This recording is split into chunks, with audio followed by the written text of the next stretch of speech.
Direct వాళ్ళ నాన్నకి తాత అవును. లక్షణాలు. ఉమ్, ఇతని ఫార్ములా ఏంటి అసలు? పేదోడు వచ్చి అసలు చేజాతడం ఏంటి? అది వాడి హక్కు. ఉమ్, పో.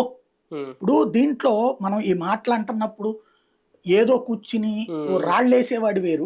అవును. ప్రాక్టికల్గా ఆలోచిస్తే ఉమ్, నేను 20-30 ఏళ్లలో మన అబ్జర్వేషన్ కనబడుతున్నది ఏంటి? ఏ వర్గాలైతే ఒకప్పుడు అసలు రాజకీయం అంటే కేవలం బలిసినోడి సొత్తు, ఉమ్, డబ్బు, ఉమ్, కులం, ఉమ్, రెడ్డో కమ్మో, కాపు కూడా తక్కువే కదా అప్పుడు. అవును. ఉమ్, అలాంటి స్టేజ్లో ఉన్నోడిదే రాజకీయం.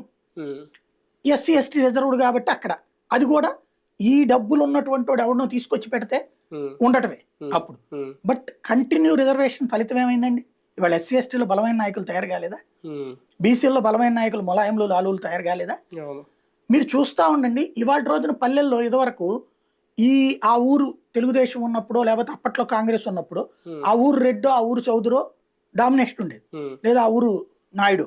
ఉమ్, వాళ్ళ డామినేషన్లో ఎవరైనా సరే ఈ పేదలు వెళ్ళి ఏదైనా వ్యవహారం ఉంటే ఈ పెద్ద నాయకుల దగ్గరికి వెళ్ళి మాట్లాడి ఉమ్, పని అడిగితే వీళ్ళు పోలీస్ స్టేషన్కి ఫోన్ చేసి చెప్తే ఉమ్, అప్పుడు కథ నడిచేది. ఉమ్, ఇవాళ మీరు చూడండి, పోలీస్ స్టేషన్లో ఎస్సీ ఎస్టీ నాయకులు స్ట్రాంగ్గా ఉంటారు అక్కడ, ఉమ్, బీసీ నాయకులు స్ట్రాంగ్గా ఉంటారు అక్కడ.